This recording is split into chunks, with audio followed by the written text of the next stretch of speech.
Hello, ladies and gentlemen, and welcome to the inaugural recording of 841 at Ringside. This is a brand new podcast that we're launching, solely dedicated to WWE content. And for the first episode, we're going to review what you would class as the first pay per view of the season, WWE Backlash. As you can see, I am joined by Mr. Biogenesis and Mr. Classics Gamer. Good evening, boys. How are we doing? Oh, all good, all good. A bit tired after work, and just kind of wanted to grab a beer and go to bed. But then, we're doing this. With this is all fun. I'm doing very well, thank you. Good stuff, good stuff.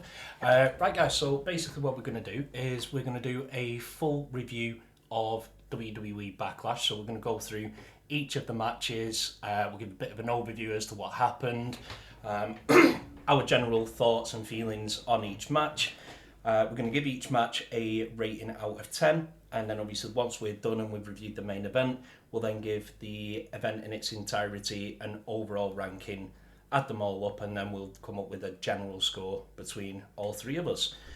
Now, to kick things off with this particular pay-per-view, we had the match that we anticipated would have been happening at WrestleMania, which unfortunately didn't due to injuries, which was Seth Rollins versus Bron Breakker. Now, guys, I'm only speaking for myself here, but I thought this match absolutely slapped. I can't say that it shocked me that this was touted for WrestleMania, because with what these two men delivered, wow, that was WrestleMania worthy all day long, if you ask me. 100%. That as a whole, I almost feel like I wish I was talking about that as the main event, but it was easily like edge of your seat, false finish. Like you could say that it genuinely was the perfect opener to a pay per view, and that could have easily opened a WrestleMania. 100%. It like I don't know but it just made me feel and expect that I was going to get really good things after this as well. It was very exciting. Yeah, it set the tone for what you would have assumed was just going to be an all around fantastic pay per view. The sort of curtain raiser that you'd expect to see on with the greatest of respects to Backlash. You know, one of the big four pay per views, something like your WrestleManias or your SummerSlams. Like you say, the number of false finishes that we had, and I think almost every one of them was believable that the match could have been ending at that point. These guys have just got so much chemistry together. Yeah, no, they do. They've proved that several times. Obviously, all up until it led to this, which was what I felt that would have been like the perfect penultimate ending. Obviously, I know we are doing this after Backlash, so we do have after knowledge, but it 100% that almost felt like the perfect feud ender. Um, but at the same time, if I'm going to get that match again over the next two or three pay-per-views, I don't think I'm going to complain. What about you, Classics? How did you feel? I liked it. I thought it was really good. I liked how Steph kept kicking out of, like, he kicked out of a couple of spears, I think it was, and like Bron generally looked shocked, like, what do I do to put this guy away? Um, yeah, I thought it was overall great match. I understand why they couldn't do it for WrestleMania because of injury, but it was great. And Bron looked just so good. And Seth put him over in a really, really good way. Um, Made him look really strong. And yeah, and he said as much afterwards as well in the post show. He said that fair play to the guy, like for the after and all that. And I thought great way to put him over on the mic as well. So it was great. Yeah, and I think that's a fantastic point that you've just made as well about how Braun sold the almost what do I need to do to put this guy away, because he had the visible frustrations when he was hitting his big moves and he wasn't getting the 3 count, and it looked like at one point maybe it was just going to be, the baby face that swallows everything that what you class as the heel can throw at them, and then eventually, does the sort of hot comeback, hits their move, and comes away with the win. But obviously, we didn't see that this time. And for me, I thought absolutely 100% this was the right result for this match. Yeah, the problem really was, of course, it is vision, and with any with any top star in the WWE, when they're part of a faction, you're gonna have your interference, and it's gonna happen. You kind of just have to anticipate it, I guess. It was handled really well, I do think. Um, I think probably my favorite thing is that we've came out of this with we've had Bron Breakker looking at what do I have to do to put him away, but really it's actually what does Seth Rollins have to do to put him away. He's hitting with the stomp, the pedigree, the super stomp. Like, he's hitting with his best moves, and he's kicked out every single time. And I will say, risky kickouts. I will say, because that referee was going to count 3. Yeah, his hand was getting very, very close to that match. But look, looking at it from a critique kind of standpoint, I'm going to be honest with you guys. I'm struggling to come up with something that I didn't like about this match. Um, I've got to say a solid 9, and I think the only reason that I'm giving it a 9 is, although it was anticipated, was the interference. I'm not a fan of interferences purely because just of how many we see in a WWE ring. I think if it would have just been these two going at it and creating what I can only describe as poetry in a wrestling ring the way that they're doing, I think this would have been a perfect 10 for me.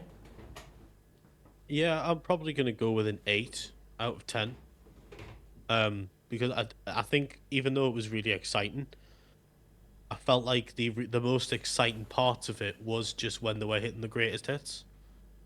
Um, like the whole match as a whole wasn't exciting, but I know that the match got me excited and got me there, and they told the story and got me there. They got me to the point of excitement. Um, but I felt like it. I didn't get excited until the finishing moves were starting to come out, until the big moves were coming out.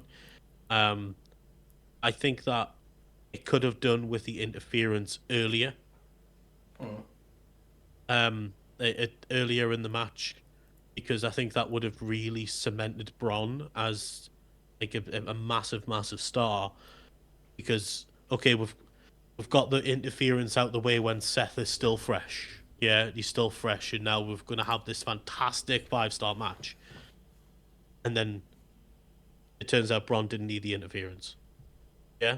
Whereas because it's happened at the end of the match, it's like, it's saying that he needed it.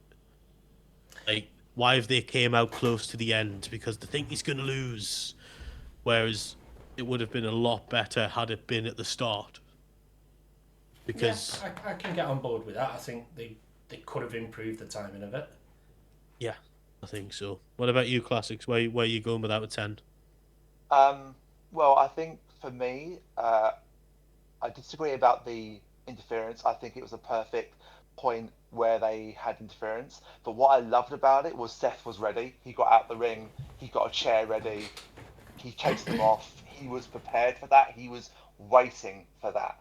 And I thought that was great. Like Rob was down, and they came out, and he got a chair and he chased them off. I thought it like he knew it was going to happen, so he anticipated it.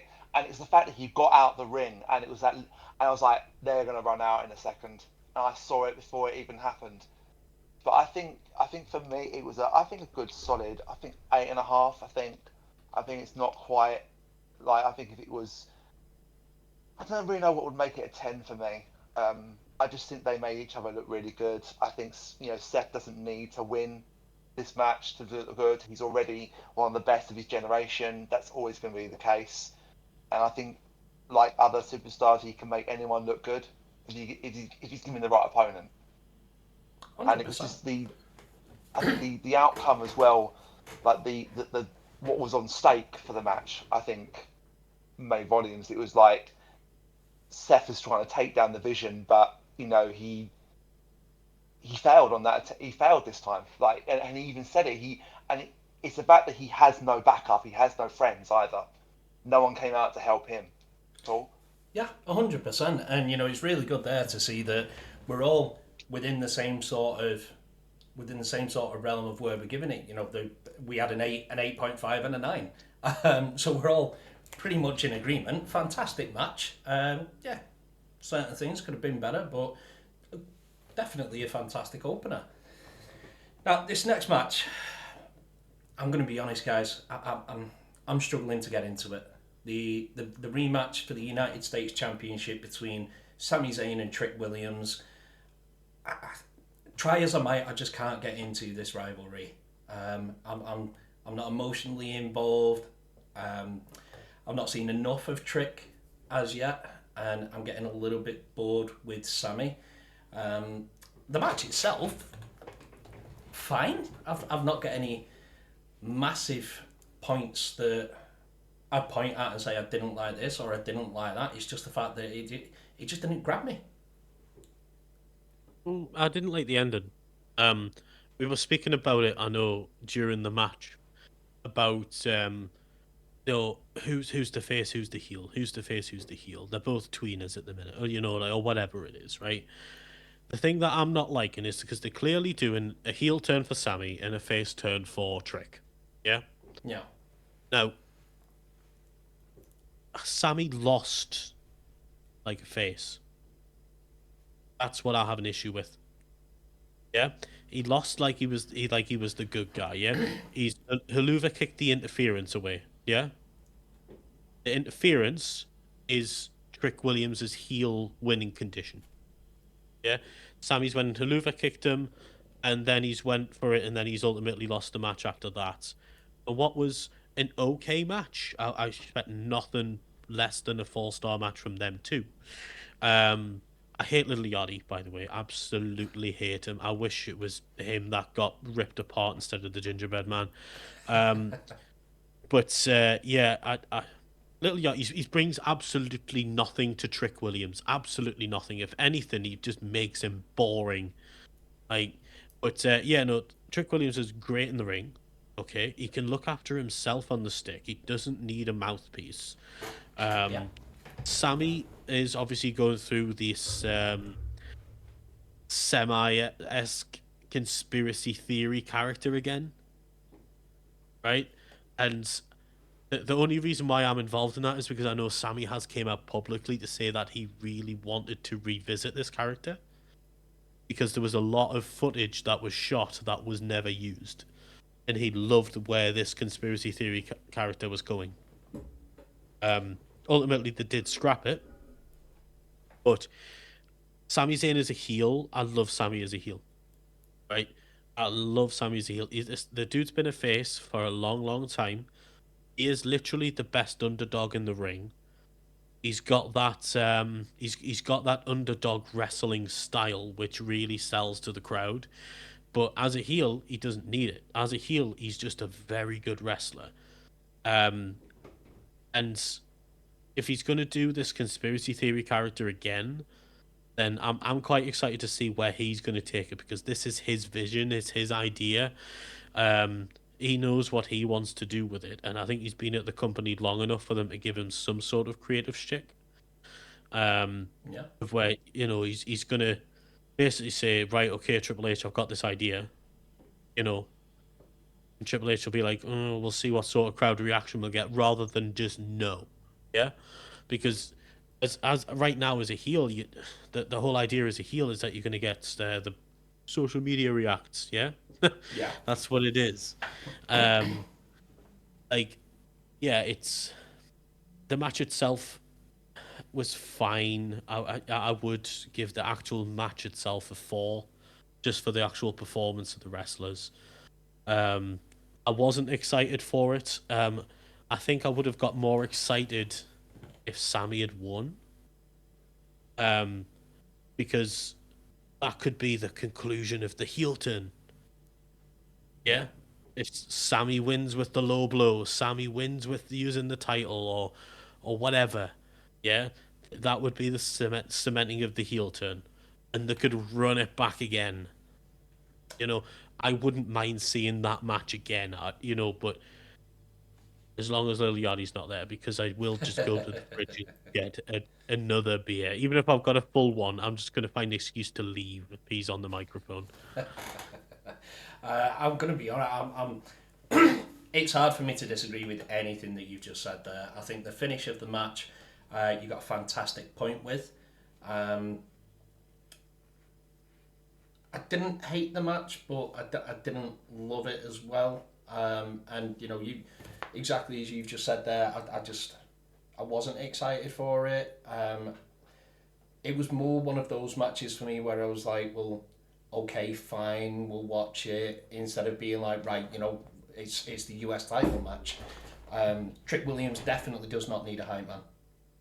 I don't care who it is. He doesn't need a hype man. He looks brilliant. He looks the part. He's brilliant in the ring. He's great on the microphone. Why are you putting somebody with him? You don't need to. So I'm actually going to completely agree with your rating there, Bio, and I'm going to give it a 4 out of 10. 4 out of 10 as well. Classics. Anything to add? I wasn't a fan of the match or the guy with Trick. I mean, like what you just said, Bio. Sammy comes out high-fiving the crowd as a babyface.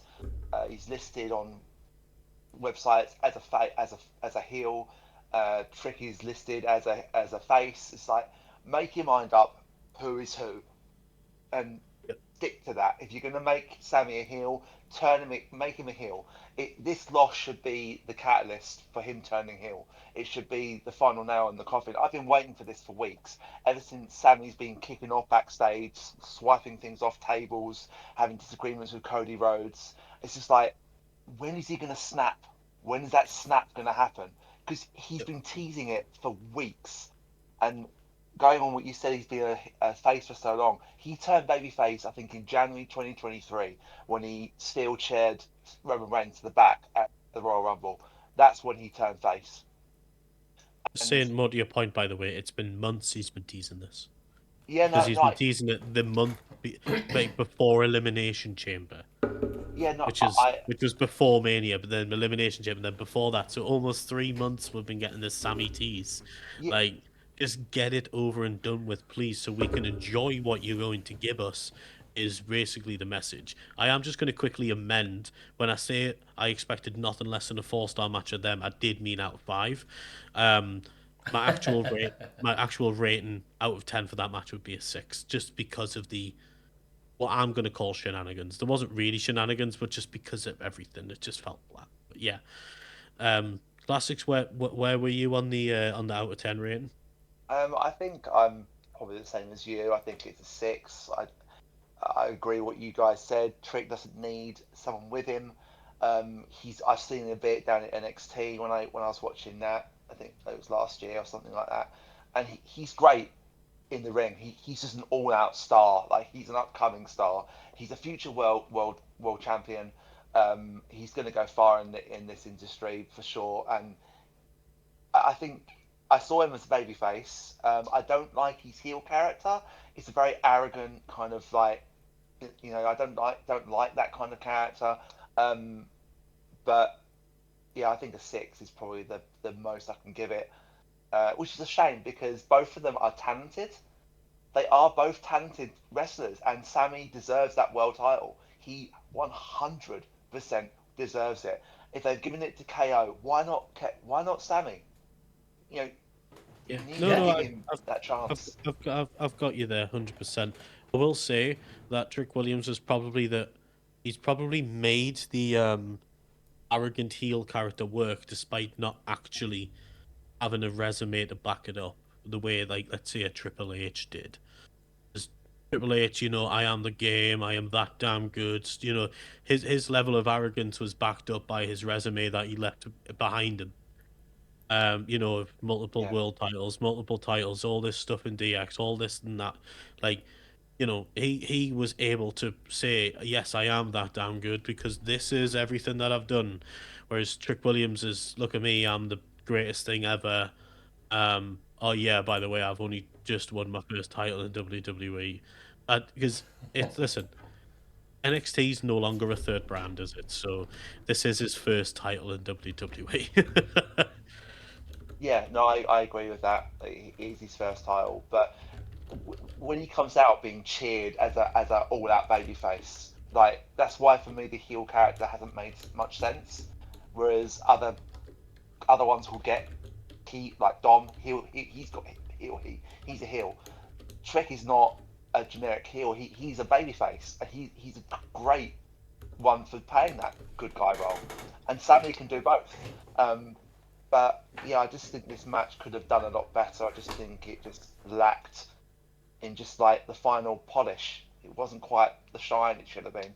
Yeah, there was think you've definitely nailed the something. head there. 100%. Yeah, I definitely came out the other end of this match feeling like it just lacked something for me, and the connection with the match is something that's really important for me, which is why I've given what might seem like a bit of a harsh rating, but I stand by it. I didn't care. However, on the complete opposite end of the spectrum, the middle of the card, the Danhausen and mystery tag team partner versus the Miz and Kit Wilson.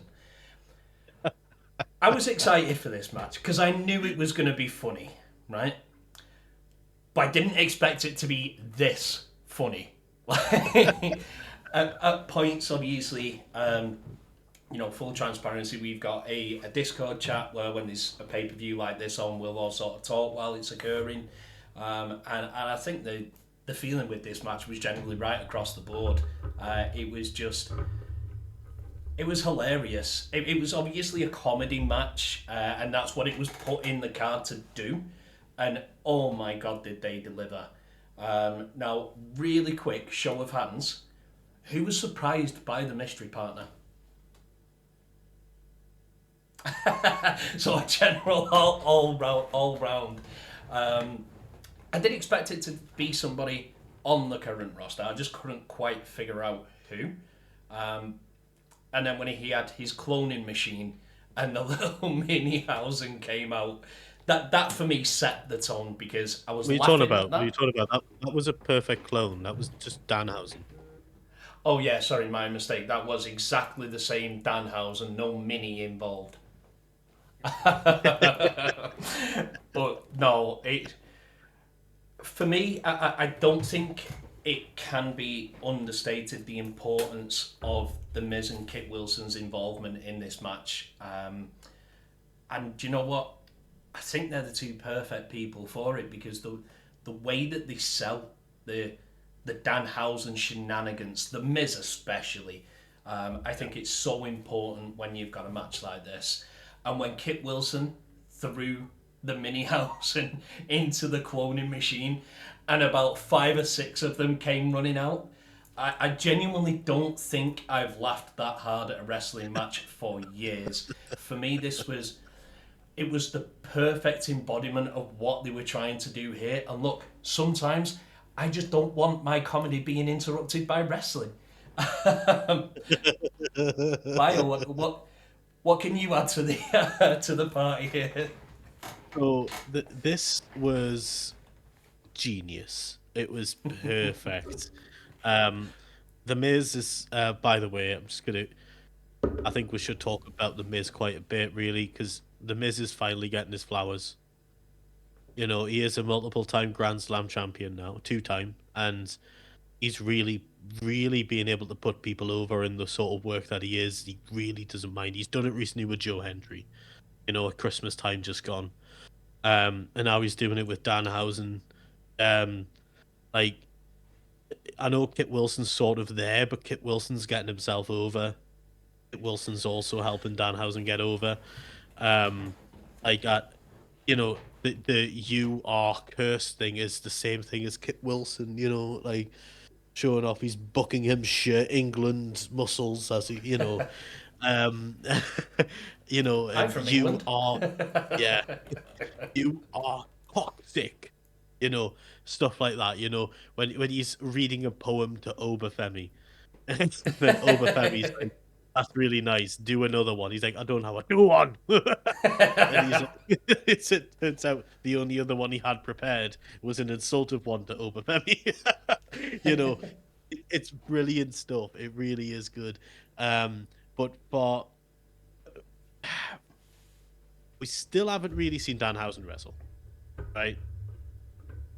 Littlehausen done all the wrestling, right?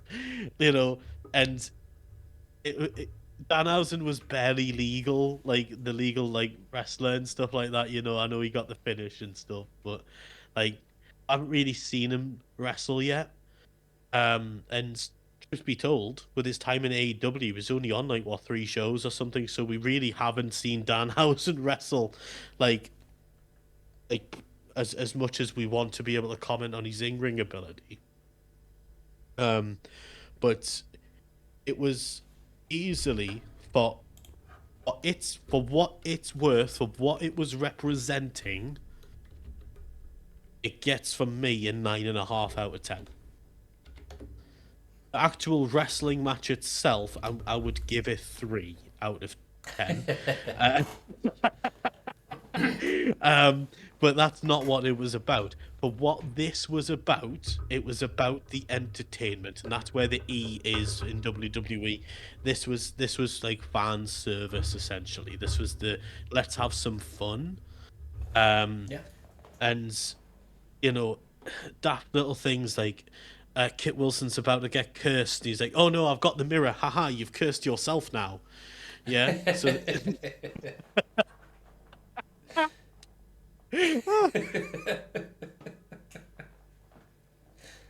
it's the greatest like thing like. And to be honest with you, Danhausen makes me want to watch SmackDown. You know, it was the right show to have him on because of the way his name works. You know, SmackDownhausen, and Yeah. like, and everyone thought when it was going to be on the same show as R-Truth that it was going to be a little bit too much, maybe, but it really isn't. You know, they haven't actually interacted, the two of them, properly. I guess they have in that tag team match where I guess R-Truth made him the legal man just so he could curse somebody, which was brilliant. You know, he cursed the referee and the referee's shoulder. Ah, it's it's perfect comedy. Danhausen does brilliant stuff, and I can't say like I can't really say anything bad about him because I genuinely think that the guy's so talented. Like he's the complete opposite of Penta, whereas Penta has that lovely emotional connection with the kids, and you know, Anhausen has the same thing but in a completely different style. Whereas Penta's all about how much of a great luchador he is. Danhausen's like, look at me, I'm funny. Um, yeah, it's he's came in by storm as well. I will say from his debut, obviously, I'm gonna say the same thing as well with the mystery partner. But like when the box was brought out for his debut, right? We had the same reaction, guys. Right?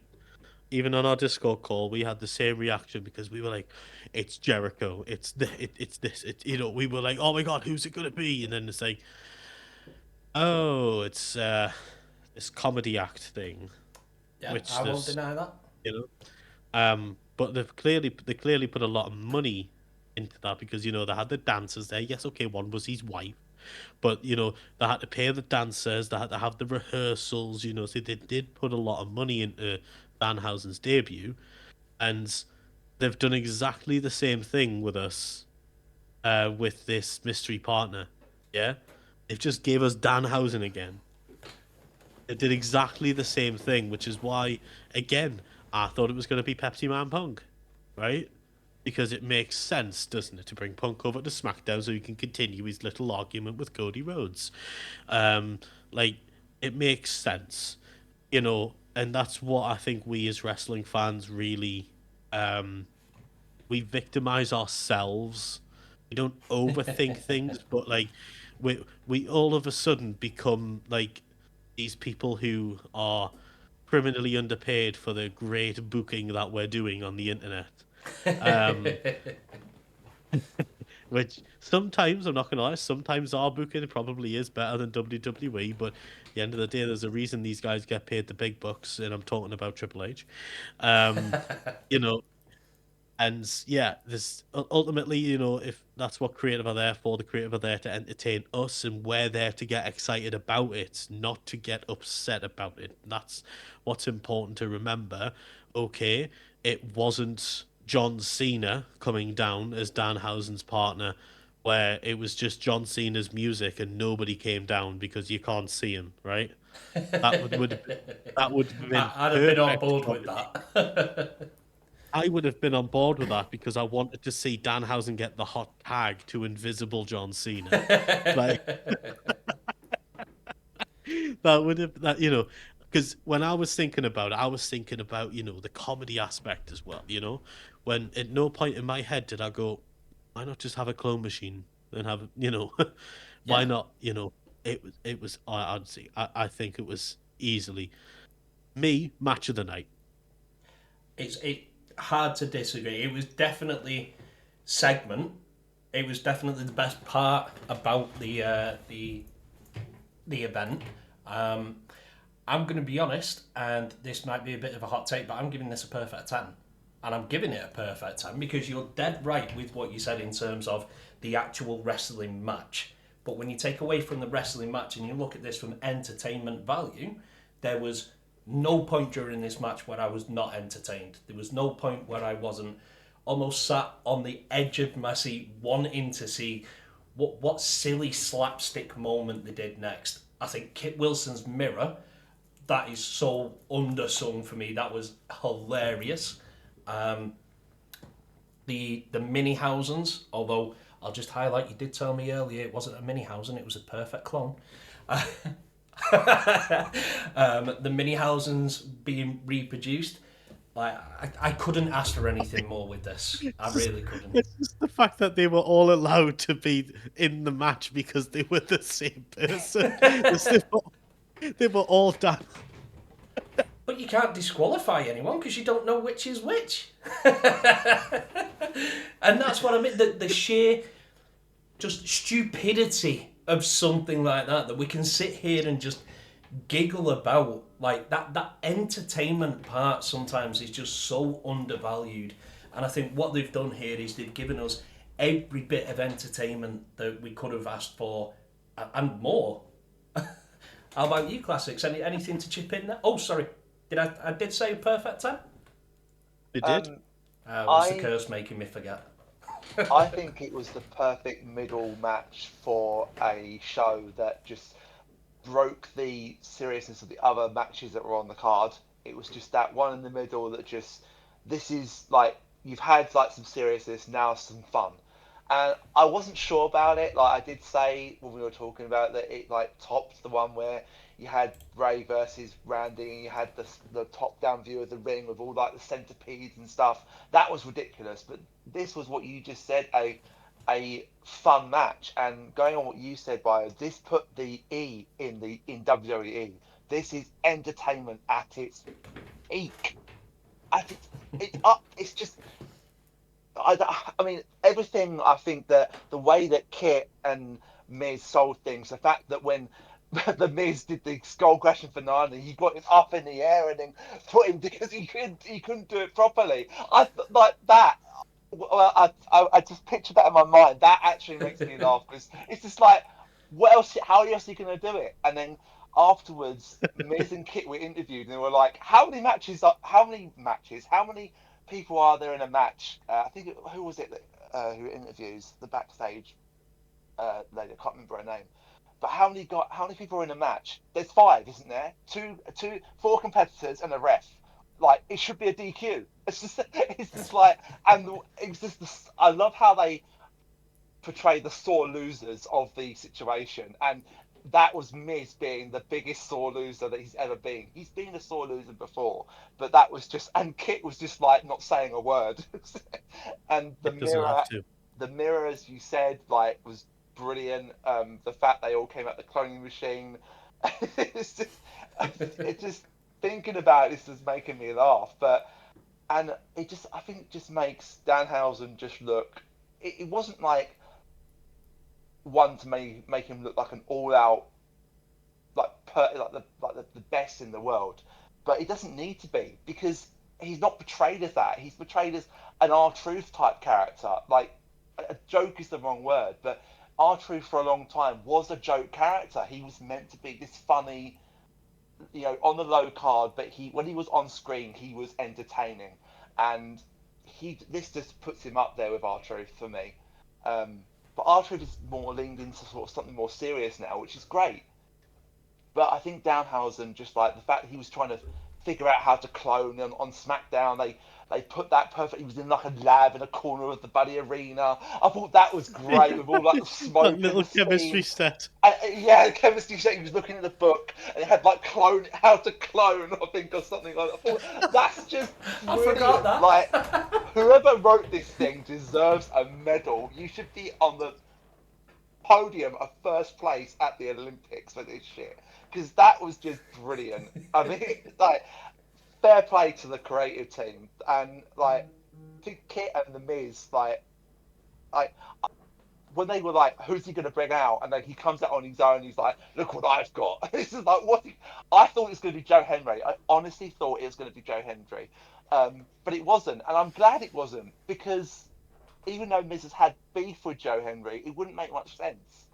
But this was just a great match to a pay-per-view that is, it's not meant to be a top show, but they're pushing it to be, this is a big deal as well. And I want every show to feel like that. I want every show to feel like a WrestleMania type, level. How can you get another B pay-per-view is the wrong word, but you need to elevate these other pay-per-views to make them just as good, that you're excited for the backlash of WrestleMania. And this has just been great. Like, Danhausen is he's talented as well. Like, he's not untalented, he is talented, and he does some great moves. But the mini Danhausen definitely took most of the bumps, but he was great. I would love to know who played his actual tag partner. I want to know who was behind that mask, because whoever it was, like, it's someone that obviously has talent in the ring. And I mean, imagine if it was like Wee Man from Jackass or something like that. That would be great, wouldn't it? I just want to say, whilst we're being serious, this was the first match without interference. Yeah, That's a fair point. Yeah, there was no interference. It was literally Danhausen in a 2-on-1 match against The Miz and Kit Wilson. Oh no, there was interference. All the other ones that came in, so the Miz and Kit, that's interference. They were all Danhausen. They were all Danhausen, so there's no interference. I know, but to the heels, that's cheating. But yeah, the heels cheat all the time. That's where, like, I love the hypocriticalness of that. Like, you're talking about cheating, and yet you cheat. So, I love the way they complain how, like, things don't go right for them, but yet they're cheating. It's just great. And no, I think, yeah, I have to agree. I think this match is definitely a 10. I mean, the wrestling wasn't the best, but the Miz makes a lot of people look great. I think in a way, like Chad Gable, I think the Miz can anyone look great. If you give him the right person to look great, he will make anyone look great as a heel or a babyface. And he's great on the mic as well. He always has been. He's a 2 times Grand Slam champion. He beat John Cena at WrestleMania. Don't forget, guys. But yeah, I think this match was great. Yeah, I think we're all pretty much in agreement there, aren't we? That this was exactly what it had to do. It gave sort of halftime show at the Super Bowl vibes for me. And I think with what you just said there, Classics, about it being the breakup point where you just had 2 serious matches and then that there's another 2 come in. I think this just slotted into the card perfectly. It was the perfect sketch, if that's what we're going to call it. It was the perfect placement on the card. I honestly can't pick any faults with it. Now, what this then led into, and I think this is another reason why the placement of this match was so good, was the match that I think we've all sort of been anticipating for a while between Io Sky and Asuka. Now, what we were getting here with this match is two women that are both technically phenomenal in the ring. You had the submission counters, the just the way that these two complement each other. There's massive chemistry there. Obviously, left everybody talking with the way that the match ended. There's now obviously the speculation as to Asuka's future. You know, was this a retirement match? Is she done with WWE? But the match itself, this was just two people that know each other inside out and know what they need to do to make the other one look brilliant, and they don't need to worry about looking good themselves because they know that their dance partner that they're in that ring with is going to do it for them. Yeah, absolutely. This was a match that I was expecting to be technically excellent. And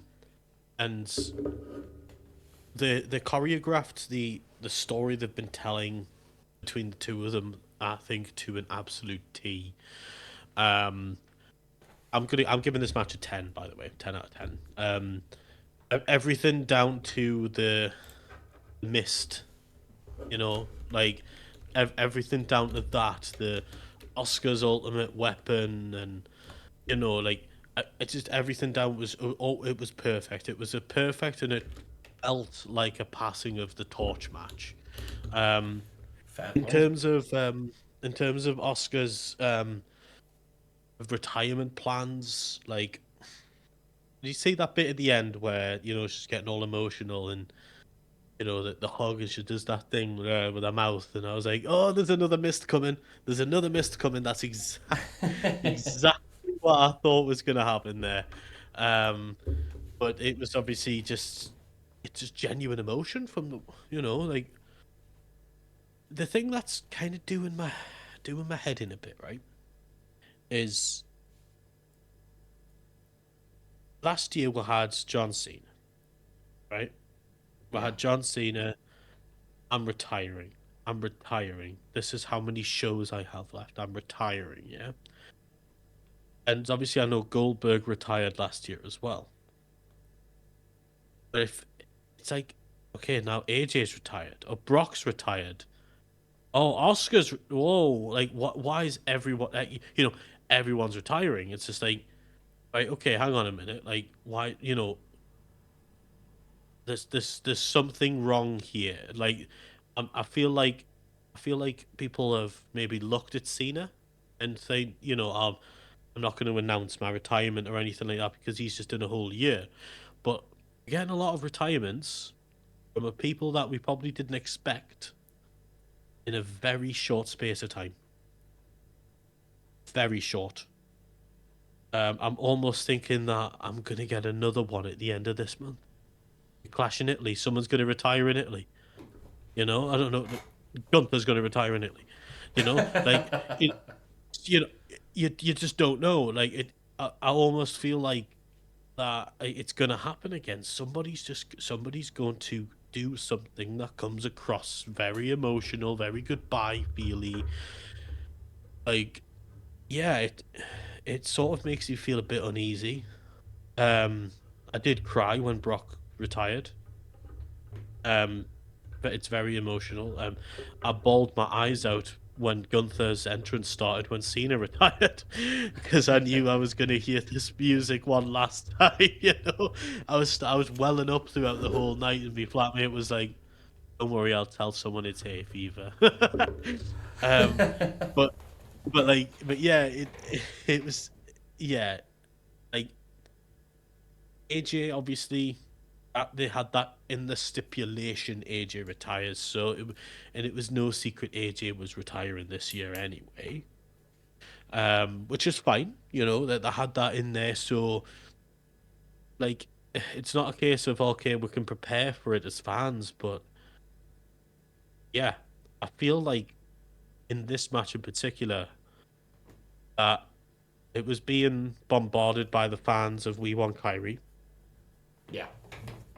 Um, and which I understand. I completely understand. I think Kairi Sane's actually very good, by the way. But yeah, it was being bombarded that way, but it was still a fantastic 10 out of 10 match. But I feel like the whole passing of the torch, goodbye, Feely sort of thing really undershadowed that. I don't think it needed that. Like I think that ending, which we've heard is apparently unscripted, um, is actually done the match harm. Like, and that's because that's what people remember. People are remembering this embrace rather than people are remembering this match for this amazing spot. This thing, yeah, it's what people are talking about. Whereas it's passing the torch to Kyrie, right? But people are talking about Oscar.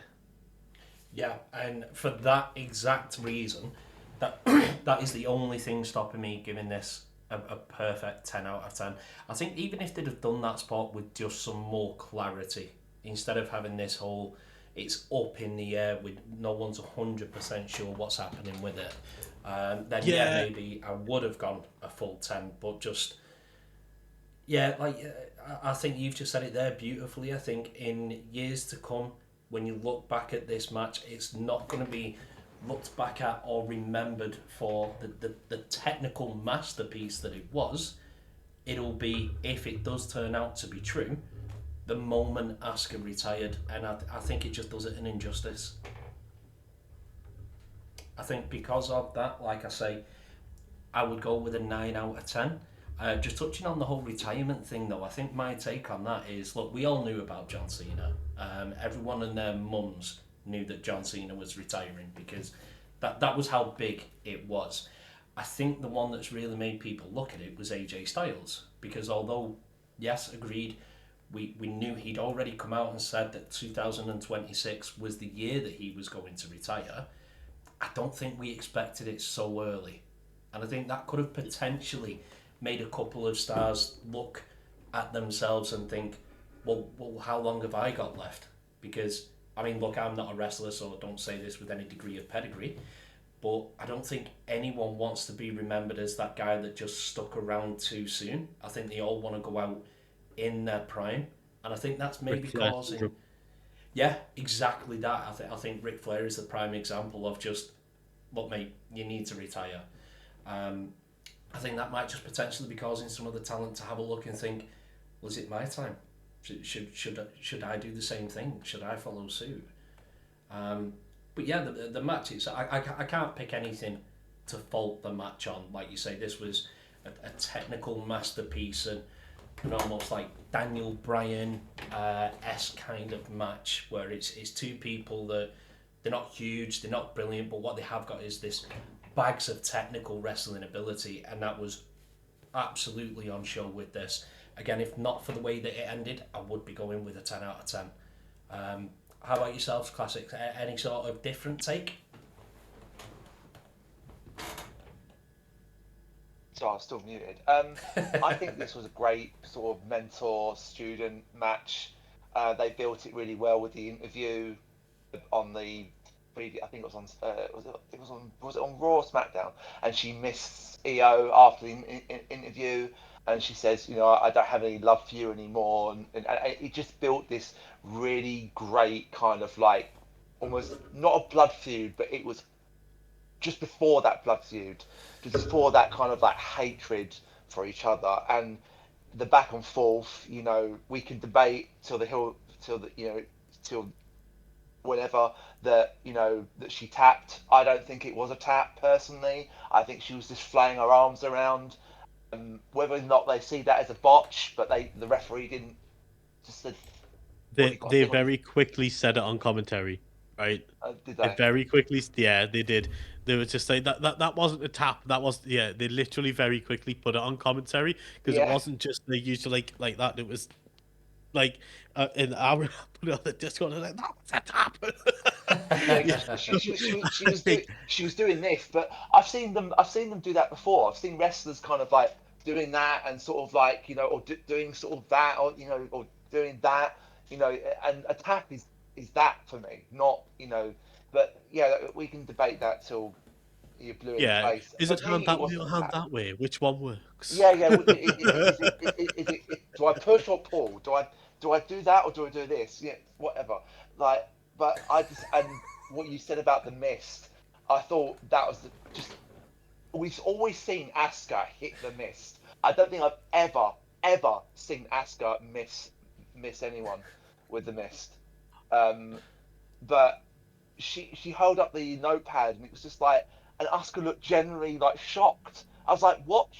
I actually missed it. I was looking at my phone at the time. I was like, did she just block the mist? I had to rewatch it. I couldn't believe I missed. I was like, did she just block the mist? Yep, she blocked the mist. You- So just to clarify on this one, so you missed the missing of the mist. Yeah, yeah. It's Perfect. if you blink and miss it, but then I love. Oh, shut up. I love the bit afterwards with Asuka like hugging her and just like she lost and she was just like, oh, you know what? Give me a hug. Just the breaking of character there. I thought that was a really um, very touch moment. I thought just between two outstanding wrestlers. Asuka's in her time, and just Io is still this. She is the genius of the sky. When she does that flying off the top rope, she elevates it perfectly. She's never ever missed that.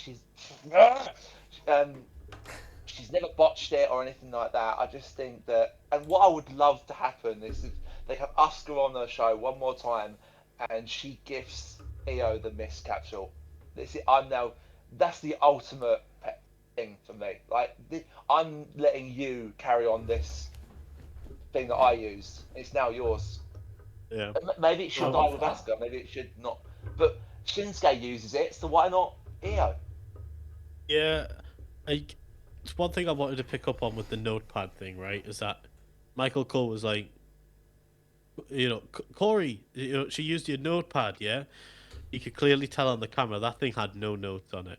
It was just blank paper, right? So I think with Corey Graves' work ethic needs to come into question here. I've got my notepad of nothing.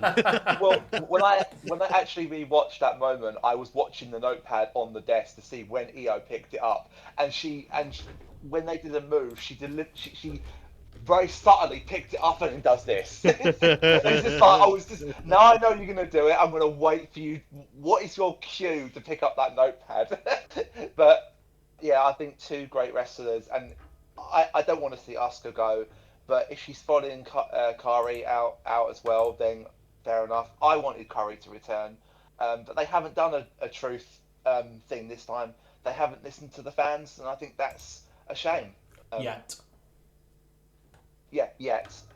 So whether or not they bring her back and Asuka stays, but then on Raw, she kind of like had a brief segment with Io backstage, and she walked out the building with her suitcase. It's just like, is that it for her? Is that you saying bye for good? Yeah, we don't know. I mean, we'll touch upon that on the next review, to be fair. But in terms of just backlash as a whole, it still had that whole goodbye feeling to it at the Yeah, end of it the did. It match. did. I think it's a solid 9 for me. I think I can't quite give it a 10, but I think it was a great match, and I think they're two fantastic wrestlers, and I think Io's got she's already been world champ a couple of times, and she's got an even more brighter future. I think the sky's the limit for her, literally. And I just want to, you just got to push her more. Just put her back in that main event picture, because she's. I love watching Io Sky. I love watching her wrestle. I think she is one of the best on the Yeah, Yeah. card. I agree 100%. If you remember, everyone thought Kairi Sane was going to be the breakout star, Yeah, I remember that. but it was Io. Yeah, Yeah, and I That's think you'd be hard pressed to find anyone disagree with your summary of Io Sky there. Um, now, what came after this match? I'm going to be honest, guys. I'm on the fence about and I'd like to hear your guys' take on it. So just before the main event, obviously we had John Cena come out to do his major announcement. No one really had much of an idea of what it was going to be. And what he's announced is the John Cena Classic. So basically, the Saturday night's main event that was his last appearance in a wrestling ring on a bigger scale. So it's going to be superstars from NXT versus superstars from WWE. Now they're also going to introduce a new champion that apparently the fans are going to vote on, reminding anyone of Cyber Sunday. No, it doesn't actually. It doesn't because no, it doesn't. It doesn't. It's not Cyber Sunday. It's not Taboo Tuesday, right? Because it's not predetermined. Okay, you're voting after. I'm just gonna point this out now, and it's the only time that I'm gonna ever happily go ahead of like the time frame of of what we're talking about. Okay, and that's only because we're gonna look daft. This John Cena Classic thing, right? He's been brought out, and the WWE do not know what this is yet. Neither does John Cena. They've literally just been like, right, we've got this name, the John Cena Classic. Literally, we've had the Mae Young Classic, but let's have the John Cena one now. And oh wait, that's great. That means we get to put John Cena on Backlash. There we go. Right. So now we can go out and just say, hey guys, we've got this idea. See you later. But obviously because it's John Cena and it's a John Cena Classic, it needs to be this big thing, right? And he's just made this huge announcement when really all he's done is said, we've got this idea. This is what we're at the preliminary stage right now, and we're probably not going to go with it. Like that's literally all he said. And you know, it's you know for a fact it's gonna be behind a paywall, right? TKO. Oh no, you need to be a paid member of WWE what club in order to put the vote in. You know, which is only a 100%. subscription you can have to. You have to have a subscription, right, to be able to pay more. So you have to pay more to be able to pay more, right? And this is the thing that I hate about TKO, right? They put adverts in my face all the time, and now it's like, oh, look at this. Oh yeah, look at this. Spend money, spend money, spend money. You are getting enough money. You are still releasing some of our favorite wrestlers, and like, yeah, just literally just stop it. Like, and they're putting John Cena's face on it. They're putting his name on it as well, and he's this global brand ambassador, right? You know, why it would have made more sense if they just said, "Oh, John Cena's got a major announcement. Hello, guys. My major announcement is I'm going to be here on every pay-per-view until I die." Like, you know, it would have made more sense to do that because that would still draw money.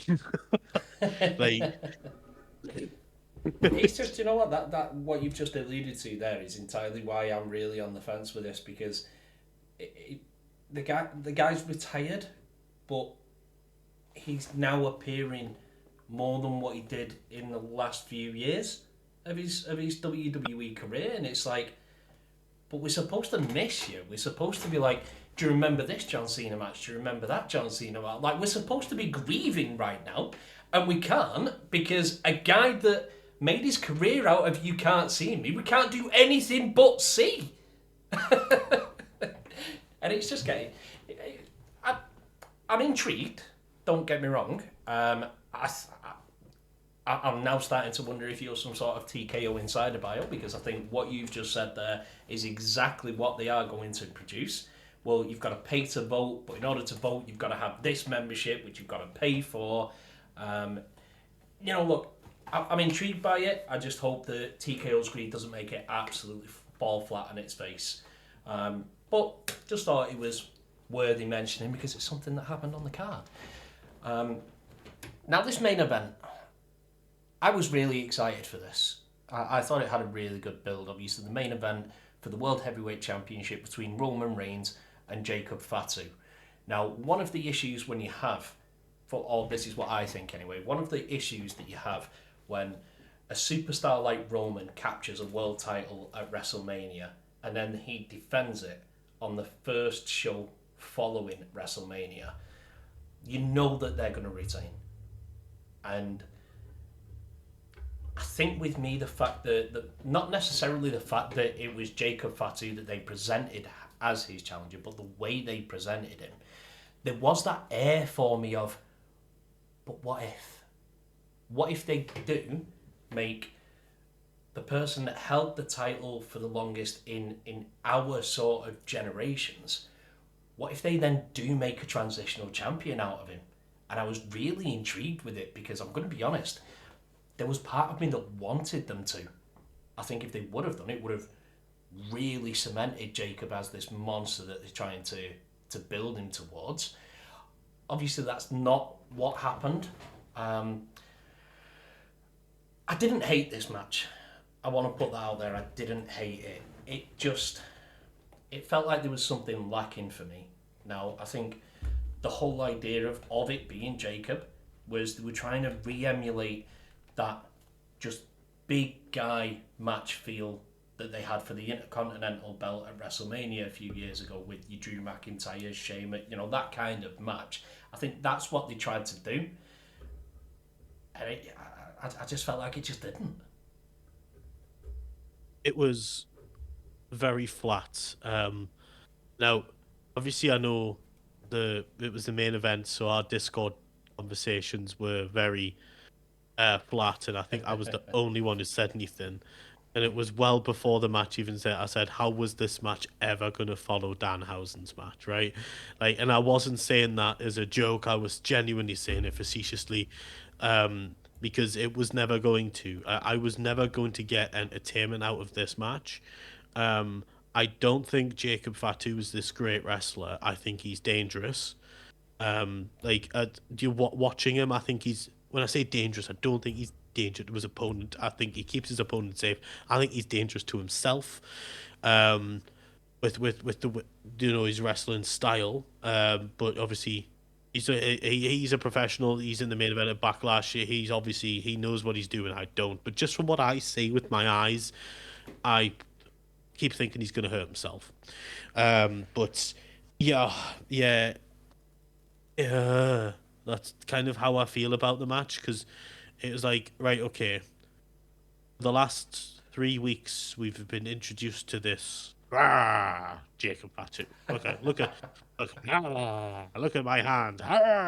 Yeah, like, okay, right. So what we had with Solo Sikoa was, look at that. I've put some tape on my thumb and it's now dangerous. Yeah, like. Well, really, what we've got we've got exactly the same thing with Jacob. Yeah, look, we've got the look at yeah, like I'm trying to scare my child. Yeah, like okay, and he's doing it, and obviously Roman's selling the absolute life out of it, which, by the way, whenever Roman opens his mouth, he looks like he's getting like a royalty from Listerine. How white are his teeth, right? But yeah, it's okay, he's doing this thing, and Roman's ha, right, whatever. It's like, right, okay, he's doing it, but why is he still doing it? Okay, this is the fourth time we're doing it. It's literally like Roman versus Brock.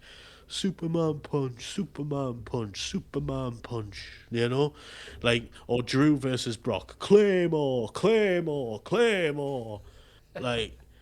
It's like, what is this thing? Is this Jacob's new finisher?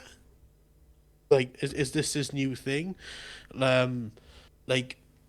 Okay, Jacob's entertaining, right? They could have done so much more. They should have done so much more.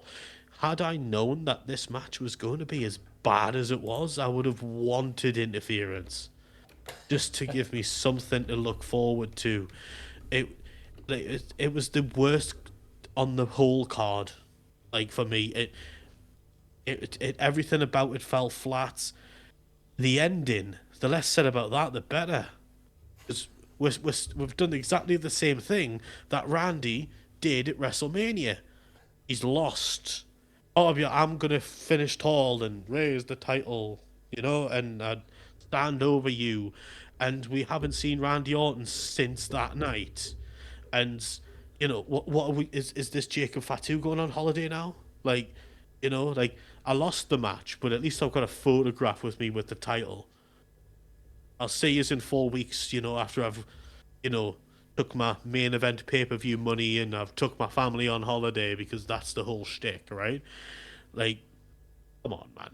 Like, it's very well documented that these wrestlers are getting paid a lot of money. Okay, stop telling us that you need to feed your kids. You are not Heath Slater, right?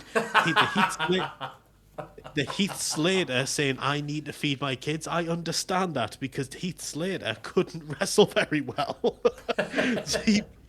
so he, he probably needed to feed his kids somehow, you know. like I believed that, and I also laughed at that. I was an awful human for laughing at that. But yeah, no, this whole thing's like, okay, whatever. Then he's doing his all gas and no brakes thing, right? It's almost as if he's trying to be The Rock. Why is, like, he's literally in the middle, like face to face with his opponent. He's like he's basically dancing in front of him doing his promo. Like that's what The Rock would do. And Jacob Fatu is not as tall as The Rock. Um, some might disagree, but he's not as good looking as The Rock. He's not as good on the mic as The Rock. I don't think anyone will disagree with that. You know, and he's a bit stumpy, isn't he? Like, he doesn't want to be dancing in the ring. He's not Brodus Clay. Um, like, just pick a thing and go with it, right? That's literally it, because this could have been a fantastic thing. This could have been a fantastic match, but like we just got this thing, and this is forever. And I'm going to make sure anyone who watches this remembers the like that's all it was for the last 3 weeks. So I think we can safely rule out a 10 out of 10 rating from Bio then. But I mean, you're dead right. What is it? What's he doing? It feels like they've decided that he needs a new finishing move, and they're just gonna force it down everybody's throat about how dangerous this is. I'm just not buying it. Yeah. Classics, are you buying the movement? No, I'm not. I mean, I just thought of something just as you said it, and it's like we've seen this, what they call it, the Togan death. Yeah, the but the thing is that they've oversold this move already. Like it almost weakens the move, in my opinion, because if you look at the Simone Spike, like Solo used it, but he rarely would use it. He would only use it at the end of a match to win, or in a certain situation when it was in a segment. And like if you look at like another move like the Manacle Claw that Bray Wyatt used, they only ever brought that out on certain situations. And when he did that, it was a move to down your opponent and to completely wipe them out. Like, and yes, Roman is selling it, and he's selling it well, but I'm already bored. It's like it's not. It doesn't make it look strong. It makes it look weak. It undermines the move. If you're gonna use this move, make it look that when Jacob, you have to be terrified of Jacob for using this move. Like, he took out all the MFTs. He took out Solo and the big dude that I never can remember his name. And and then he's taken out, like, he took out the Usos, as well. And he's taken out Roman more than once. But I just want this move to be a devastating move that makes him look like an actual monster. But it's not. Like, the Manacle Claw made Bray Wyatt as the Fiend look like a monster. And when he did it, he did it, and he was screaming. You heard the vocal, like you could hear him, like, not getting into it or enjoying it, but like, this is like me being really ruthless and like devastating to you. Yeah. And, and, Like, and, and this death grip doesn't do it for me. The Samoan Spike, when it was combined with the spear, when he and Roman combined it, it made it look even more dangerous. But this death grip is being used every week now for the last 3 weeks, and And he used it overly over after the match. Okay, beat Roman down. Use it once. He's already down. Like you've done it. And I think as well, like whenever you see someone holding up the title before a pay-per-view event match, they're not winning the title. They're not. That's the clue. I don't think I've ever seen when a wrestler holds it up, they ever have won the title. So that's how I know that the title's not being won. But yeah, I just think I think your point about Randy after WrestleMania, I think it was right. It was another one of them, but not as brutal. I think that Randy, that move, the punt, they bring that out because it is devastating. It was banned for a reason. They can't ban this death grip now because it's been overused. Like who? It's meant to be dangerous. He's used the death. He's used it more than Randy's done the punt in his Yeah, career. he has. Yeah, I've seen Randy use the punt about in the whole of the time I've watched it. I think I've seen him use it 3 times in the last 15 years. I've seen this death grip half a dozen times in the last 3 weeks. I think you're definitely right in the fact that they can't ban this grip. I disagree with the fact that because it's been used too much. I actually think now the reason that they can't ban the grip is him there. Because that's just too good. I'm enjoying that too good. That's going to be Danhausen's next feud. Yeah.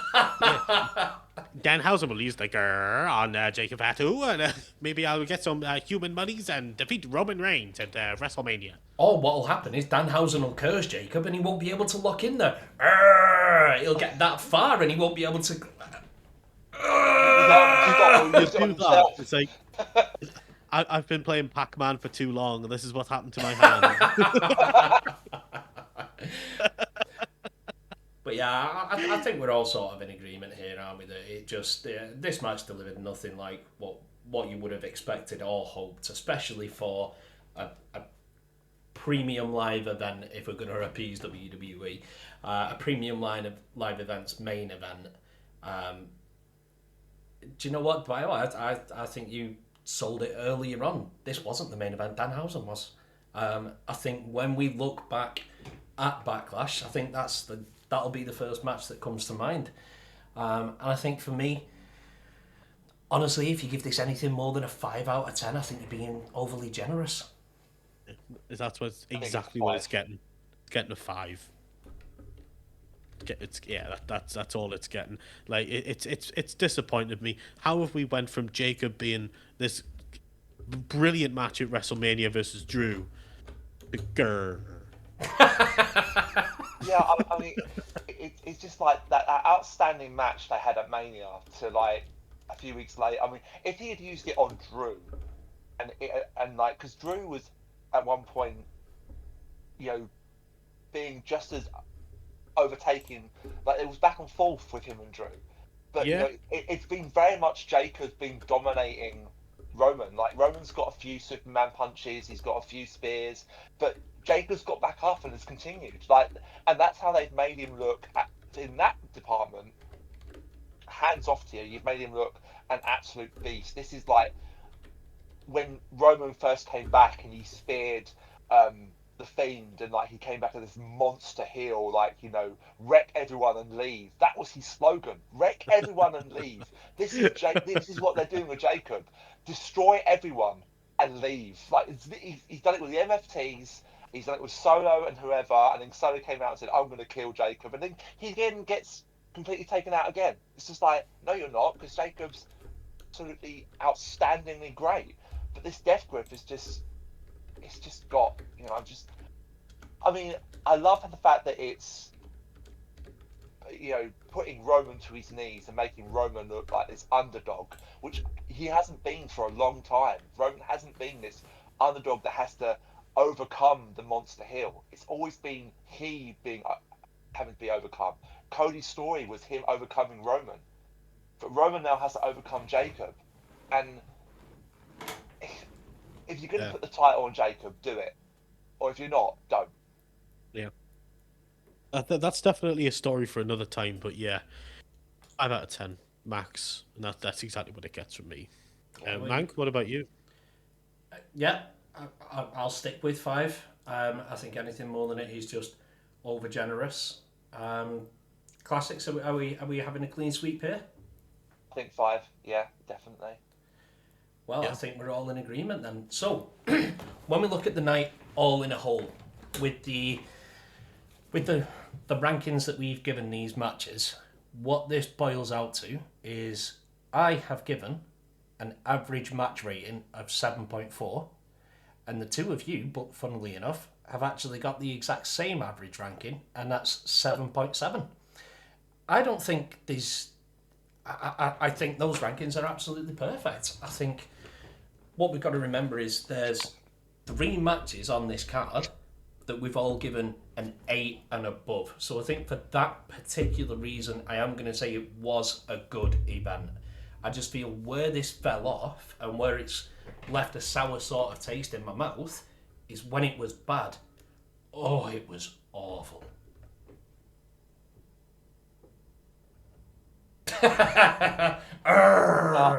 I think overall it was what you would it's I don't want to say it, but it was what you call like the B level pay per view that could have been great if it hadn't been for that underwhelming main event. And Yeah. the John Cena thing, like I never got a chance to sort of say how I felt on that, but I think what you said, Bio, I saw a short the other day about this, and it's just like they don't know what this is, and they've just said to John Cena, "Go and announce it, and we'll work it out afterwards."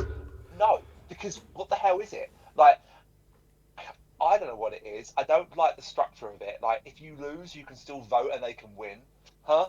Like, the wrestling has always been storyline content. It's always been creative, heavy storylines. You get one winner and one loser, and now that this completely undermines all of that completely.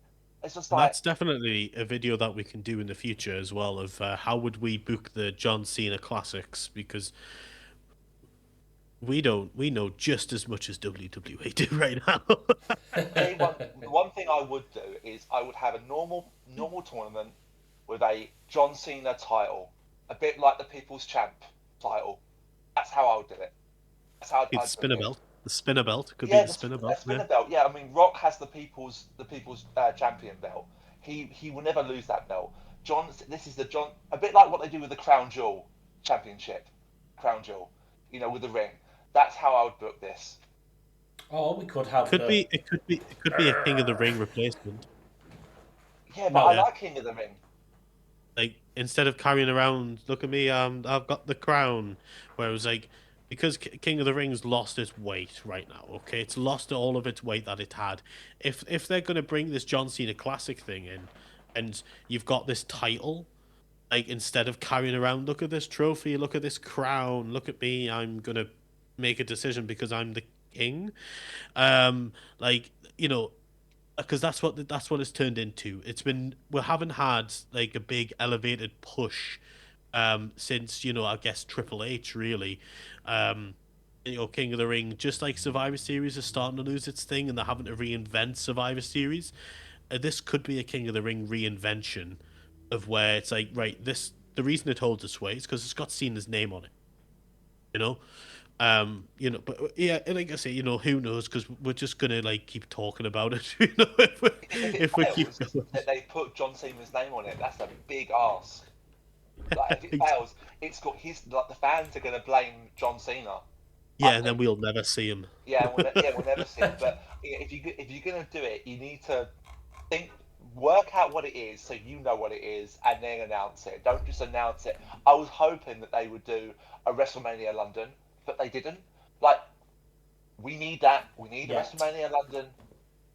No, not Haven't yet, announced it yet. yet. But he said about it at Money in the Bank 3 years ago. It's been three He years. did. He definitely did. But again, that is a video for another time. And Yeah, speaking of time, I think with what we've got there, we've opened the door for a lot of potential things to discuss on future episodes. But listen, guys, I just want to say a massive thank you there for coming on and reviewing Backlash with me. We've got plenty of stuff to look forward to in the future, least of which is obviously in a couple of weeks' time. We've got Clash in Italy. We've got another event that we're going to have to sit down and dissect. Any final thoughts from anyone? Um, No, I don't think so. I think overall I was happy.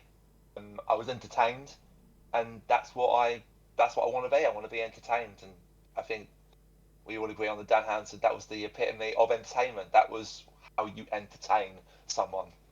That's how you put Yeah, smiles on people's faces, and you get those bums in the seats, and you keep them there, and you keep the fan base wanting to stay. Like, yeah, yeah, and I that's agree. I do think that the lack of time, right?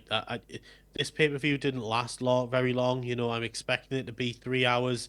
You know, and there's a lot of stories being told. You know, we were like, "Where's Cody?" Or they're doing that Clash in Italy instead of Backlash, which is, you know, it made Backlash suffer because there was a lot of things that they could have done in the actual run time. It almost said like, 11 p.m. You know, I'm used to it starting at 1, to be fair, but 11 p.m.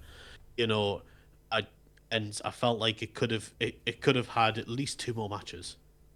Like I felt like it could have had at least two more matches. Like we could have had Truth and Priest defending their titles. You know, like we could have had something else, but we didn't. So I think all in all, because of that, like that's probably why another reason why I felt like, because it was like we have to stay up until God knows what time in the morning, and I'm like, I didn't feel like it was worth it by the end of it. Like I could have just watched it the next day on catch up and not been worried about spoilers. yeah. Actually, you make a fair point. Very fair point. Thank you for coming and listening to our thoughts and opinions on the latest action within WWE. While you're here, why not drop us a like, give us a comment, and let us know your thoughts and opinions on the latest action. And remember to ring the bell and be notified the next time a video goes live, where you can join us at ringside with Team 841.